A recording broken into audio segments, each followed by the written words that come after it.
My daughter calls me every Friday evening and asks one question before she even says hello. Did you check the mailbox today, Dad? If I say no, her voice relaxes, and she talks for an hour about her week, her garden, the weather in Nashville. If I say yes, she goes quiet for a long moment before making some excuse to hang up early. Last Friday, something in my gut told me to lie. I said I hadn't checked the mail, but I had. And what I found inside that rusted old mailbox at the end of my gravel driveway would unravel 32 years of a life I thought I understood completely. If you're listening to this right now, go ahead and drop a comment letting me know where you are and what time it is. Because after you hear what happened to me, you may want someone to know you're out there too. The mailbox sits at the bottom of a long driveway flanked by cedar trees that my wife Patricia planted the spring we moved to Clarksville. She was like that, always thinking 10 years ahead, planting things she knew she might not live to see fully grown. She died 26 months ago from a stroke that came without warning on a Tuesday morning in March, while she was making oatmeal at the stove. The doctor said she felt nothing. I've told myself that every single day since. I'm Gerald, 63 years old, retired electrician, owner of 11 acres of Tennessee, land that my father left me and that I poured 40 years of my life into. Since Patricia passed, the house has felt less like a home and more like a museum dedicated to someone who no longer walks its halls. Her reading glasses are still on the side table. Her handwriting is still on the grocery list, magnetized to the refrigerator. I haven't been able to take those things down. A man doesn't just erase 37 years because time tells him to. My daughter Rachel is 34. She lives 40 minutes away in Nashville with her husband Marcus, who sells commercial real estate and wears the kind of smile that shows too many teeth. I've never been able to fully explain why Marcus unsettles me. Patricia always said I was too hard on him, that I held every man who came near our daughter to an impossible standard. Maybe she was right. She usually was. The Friday calls started about 4 months after Patricia died. Rachel would call at 6 in the evening like clockwork, asking about my meals, my sleep, whether I'd seen the doctor. It was a kindness I leaned into heavily during those first dark months. But somewhere around the 8th or 9th call, the question about the mailbox began. Just slipped in at the start. So casual I almost didn't notice it. Did you check the mail today, Dad? I assumed she was worried about me missing bills, letting things pile up the way old men living alone sometimes do. I told myself it was nothing more than a daughter watching out for her grieving father. I told myself that for 4 months. Last Friday I walked down to the mailbox before noon, something I'd started doing to give myself a reason to be outside. There were 3 envelopes. 2 were the usual, a water bill and a seed catalog Patricia had apparently subscribed to years ago and that I'd never had the heart to cancel. The 3rd was different, cream-colored, heavy stock, with the return address of a law firm in Memphis I'd never heard of. Holt and Carmichael, attorneys at law. I stood at the bottom of the driveway holding it for a long moment. The cedar trees moved in the October wind. A crow called from somewhere in the back pasture. I tore it open right there. The letter was addressed to me by name. It stated that the firm had been attempting to reach me for approximately 5 months regarding the estate of Patricia Ann Calloway, my wife's maiden name. It stated that Patricia had maintained a whole life insurance policy under her birth name, opened in 1991, 2 years before we married. The current death benefit had grown to $480,000. The firm was contacting me as the sole named beneficiary. However, they noted with concern that a third party had contacted them 3 months prior, submitting documentation that indicated I was legally incapacitated and unable to manage my own affairs, and that a family representative had requested the benefit be redirected accordingly. I read that paragraph 3 times standing in the October wind. Then I went inside, put the letter in the kitchen drawer, and waited for 6 o'clock.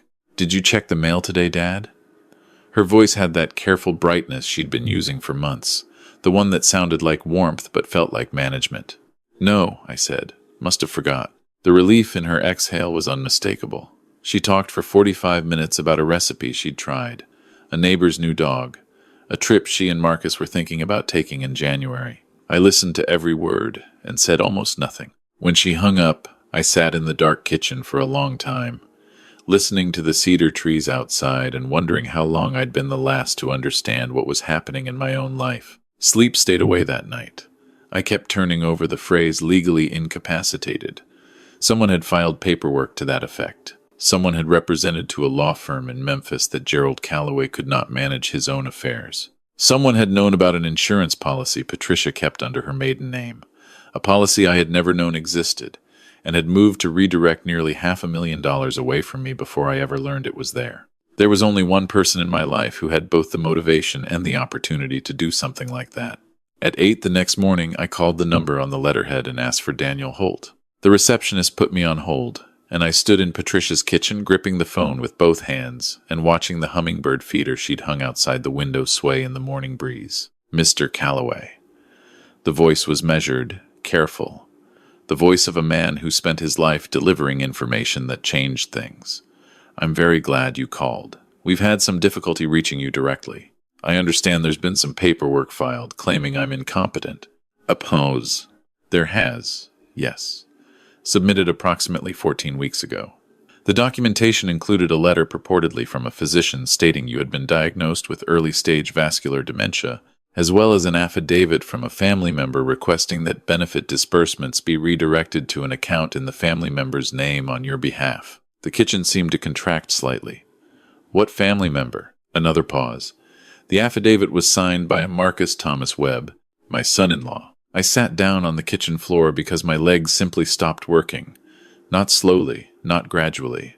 They just stopped. I sat on Patricia's linoleum beside the cabinet where she kept her cast iron skillets, and I stared at the wall, and I breathed. Marcus had known about a life insurance policy Patricia kept under a name I didn't know she still used. Marcus had forged or obtained a fraudulent medical document. Marcus had filed paperwork with a law firm in another city claiming I was mentally incompetent so that nearly $500,000 would flow into an account with his name on it before I ever knew it existed. And Rachel called every Friday to ask if I'd checked the mail. I didn't know yet whether my daughter knew. I didn't know whether she was a victim of the same man or a willing partner. I only knew that I needed to find out, and I needed to do it carefully, because whoever I was dealing with had thought this through. Daniel Holt told me to come to Memphis. He said there were documents I needed to see in person, and that given what had been filed against me, it was important we establish clearly and quickly that I was competent, present, and the rightful beneficiary of Patricia's estate. He also told me, quietly, that the fraudulent filing was a serious federal matter, and that he had already been in contact with an attorney general's office. I drove to Memphis that afternoon without telling Rachel or Marcus I was going. Holt's office was on the 14th floor of a building downtown, with a view of the Mississippi that Patricia would have loved. He was younger than his voice suggested, maybe 50, with reading glasses pushed up on his forehead, and the direct, steady demeanor of someone who had seen a great deal of human nature and had stopped being surprised by most of it. He spread the documents across the conference table. The insurance policy was real. Opened in 1,991 inches, Patricia's birth name. She had maintained it for 32 years, paying quarterly premiums from a separate bank account I had never known about, in a bank 2 towns over from where we lived. The premiums were small at first, growing with the policy. The most recent payment had been made 11 days before she died. She had known about this account. She had kept it deliberately. She had never told me. Do you know why she would have maintained a policy under her maiden name? Holt asked carefully. I thought about Patricia planting cedar trees for the future. Patricia always thinking 10 years ahead. I said slowly, she was making sure I'd be taken care of. In case something happened and the main accounts had problems. She was cautious that way. Holt nodded. That's consistent with what we can see here. The account was never used for anything other than policy premiums. No withdrawals, no transfers. Just steady, quiet provision. I had to take a moment. Holt also showed me the fraudulent filing. The physician's letter claiming I had vascular dementia was signed by a Dr. Raymond Collier. Holt had already run a check. Doctor. Raymond Collier had surrendered his medical license in Georgia 18 months ago following a fraud investigation. His signature was for sale, apparently, to people who knew where to look. Marcus had known where to look. What I need to know, I said, is whether my daughter was involved. Holt was quiet for a moment. The affidavit was signed only by your son-in-law. Rachel's name does not appear on any of the documentation. That doesn't answer my question. No, he said. It doesn't. I drove back to Clarksville in the dark, and I thought about Rachel. I thought about the way she laughed when she was 12 years old and fell off the tire swing into the creek, laughing even while she was soaking wet and furious. I thought about the way she held my hand at Patricia's graveside, standing between me and a world that had gone suddenly terrible. I thought about every Friday call for 4 months, the question about the mailbox, the relief in her breath when I said I hadn't checked it. I needed to know who my daughter was. Saturday morning, I called her and asked her and Marcus to come for lunch. I kept my voice easy, the voice of a father who wanted to see his family. Rachel said, of course, they'd be there by noon. I could hear Marcus in the background saying something about the drive, but she overrode him the way she'd learned to do with things that mattered. They arrived in Marcus's black SUV, which he kept cleaner than most people keep their living rooms. He came through the door, smiling that too-wide smile, carrying a bottle of wine he'd already decided I'd be impressed by. Rachel hugged me at the door and held on a little too long, the way people do when they feel guilty about something, even if they don't fully understand what the thing is yet. We sat at the kitchen table where Patricia and I had eaten every meal for 2 decades. I'd made chili from the recipe Patricia wrote on an index card that still lives in the recipe box with her handwriting on it. Marcus talked about real estate, about a commercial property deal in Brentwood, about interest rates and market corrections. I listened and nodded and watched his hands move when he spoke. Steady hands, the hands of a man who was confident he had covered his tracks. "I've been thinking about getting my affairs in order," I said during a pause between the chili and the cornbread. "Estate stuff. Make sure everything's lined up properly." I kept my tone conversational, mild. "You know, Patricia had a life insurance policy I didn't even know about. Just found out." Marcus's fork paused for half a second. Just half a second. Then it kept moving. "That right? How much?" Rachel looked up from her bowl. "Significant amount," I said. "The law firm in Memphis has been trying to reach me for months. Said there was some issue with the paperwork." I watched his face. Something about documentation claiming I wasn't competent to receive it.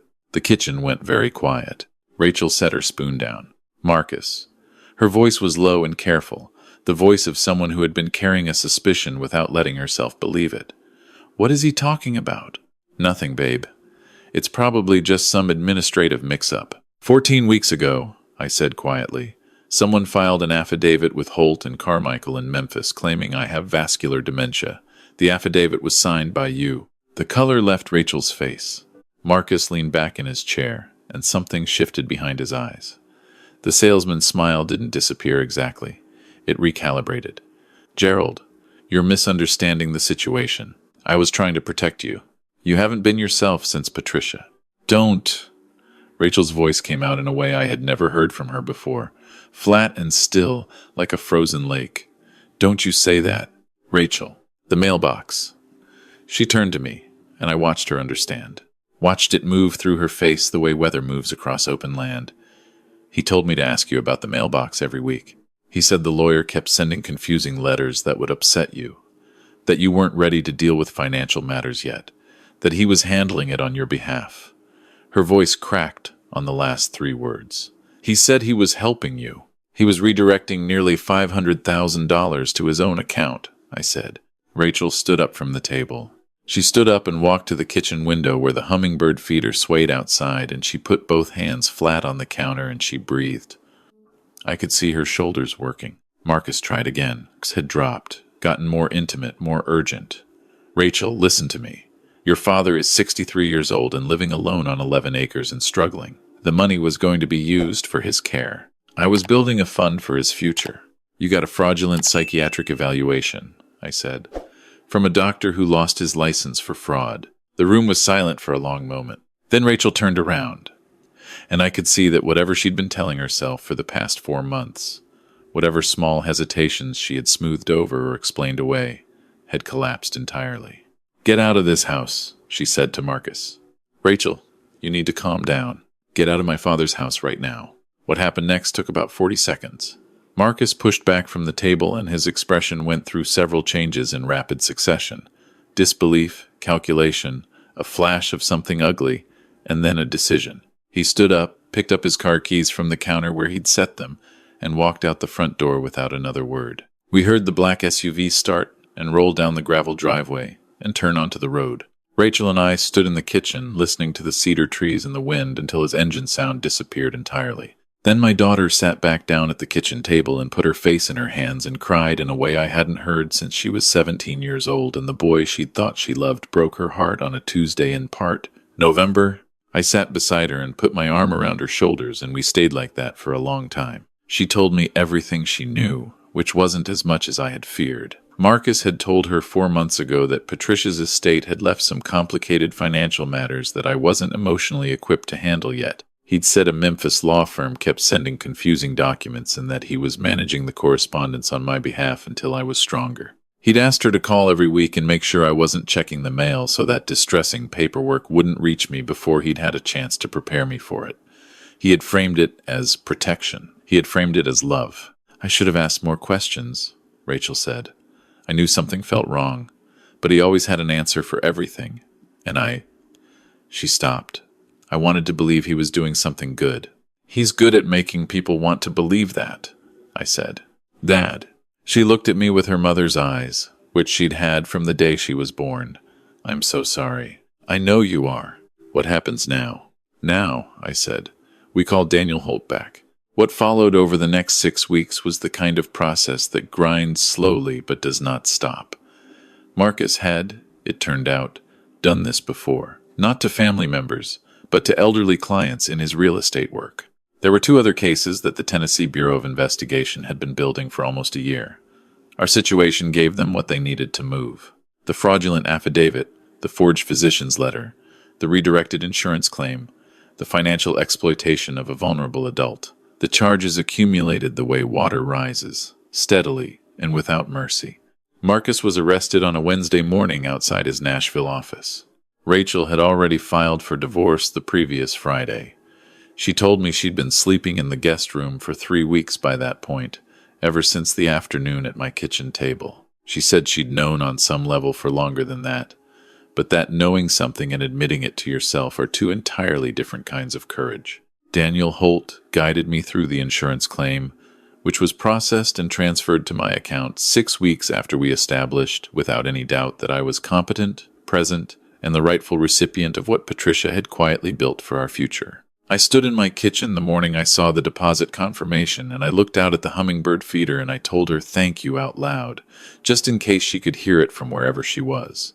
I used a portion of the money to do something Patricia had talked about for years. Clarksville has a community of older residents, widows and widowers mostly, living alone on rural properties without reliable transportation or nearby family. Patricia had always said someone should do something about that.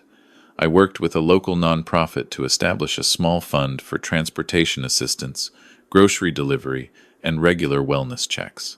The woman who coordinates the program called to thank me, and I nearly told her the whole story over the phone before catching myself. I didn't give all the money away. I'm 63, not naive. Patricia didn't build that safety net over 32 years of quiet diligence for me to be careless with it now.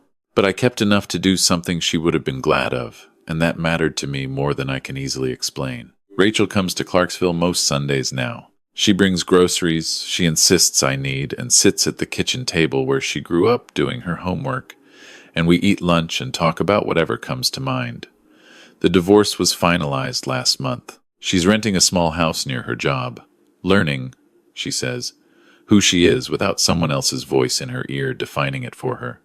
I think her mother would recognize that process. Patricia went through something similar in her own way, and came out the other side of it stronger and quieter and more herself. On the Sundays when Rachel leaves and the cedar trees are doing what they do in the late afternoon light, I think about Patricia maintaining that policy for 32 years under a name I didn't know she still kept. I think about her making quarterly payments from a separate account, quietly and without fanfare, building something she hoped I would never need, but wanted to make sure I had. She never told me because she didn't want me to feel as though she doubted our life together. She was protecting me even then from a worry I would have carried unnecessarily. That was Patricia. She absorbed things so I wouldn't have to. I think about Marcus and the elegant simplicity of what he did. He didn't use force. He used proximity and patience, and a daughter who loved her father enough to be manipulated by someone who said he was helping. The cruelty of it still catches me sometimes in unguarded moments. But I've been working hard not to live in those moments any longer than I have to. Rachel calls me every Sunday now, after she gets home. She never asks whether I've checked the mail. She asks how I'm doing, what I've been thinking about, whether I've watched anything worth recommending. Small questions. Real ones. The kind that don't carry a hidden agenda underneath them. Last Sunday she asked if I'd gone down to the mailbox that morning. And she laughed when she asked it. A real laugh. Embarrassed and warm, acknowledging everything in it. I laughed too. We laughed together in that careful, healing way that families do when they are trying to find their way back to each other across distance they never meant to create. Yeah, I told her. Seed catalog. The hummingbird one your mother used to get. Don't cancel that one, she said. I hadn't planned on it. I've thought a lot about what this whole thing taught me. Not the dramatic parts. Not Marcus being led out of his office in handcuffs. Not the conversations with attorneys and investigators. Not even the money. What I keep returning to is the image of Patricia at a bank 2 towns over, sitting across from a life insurance agent in 1991, 2 years before she agreed to spend the rest of her life with me, deciding to hold something in reserve. Not out of doubt, out of love, out of the particular kind of love that looks ahead and prepares and protects quietly, without needing credit for it. I don't think she ever imagined someone would try to steal it. I don't think she imagined it would take 32 years to reach me or arrive through the circumstances it did. But she put it there, and it was there when it was needed, and I think that's about as good a definition of the people who love us best as I know how to give. These are the things I sit with on the porch in the evenings when the cedar trees are doing their thing and the hummingbird feeder catches the last of the light. Not just what happened, but what Patricia put in place long before it happened. What Rachel chose when she finally had to choose. What I should have trusted in my own gut far sooner than I did. If someone in your life is making small, careful adjustments to what you see and hear and know about your own situation, pay attention to that. Not with fear, but with clarity. The people who genuinely love you don't need to manage your information. They just show up. And if you've got someone like Rachel, someone who made mistakes because they were deceived and not because they didn't love you, hold on to that. The road back is longer and quieter than people expect, but it goes somewhere worth arriving at. Marcus will stand trial in the spring. His attorney has indicated he intends to plead out in exchange for reduced sentencing. That outcome is out of my hands, and I've made my peace with whatever the courts decide. I gave my statement to the investigators. I told the truth completely, and I let the process do what it's built to do. That's all I had. Rachel texted me yesterday a photograph. A hummingbird at the feeder, taken through the kitchen window, wings blurred with motion, hovering at the red flower port like it had nowhere else to be. She'd been here without telling me, apparently. Dropping off a casserole she knew I'd pretend I hadn't needed.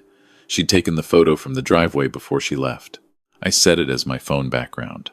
Patricia would have gotten a kick out of that. What would you have done if you were in my position? When you found out that the person calling to check on you was also keeping information from you, and you didn't yet know whether that made them guilty or just deceived?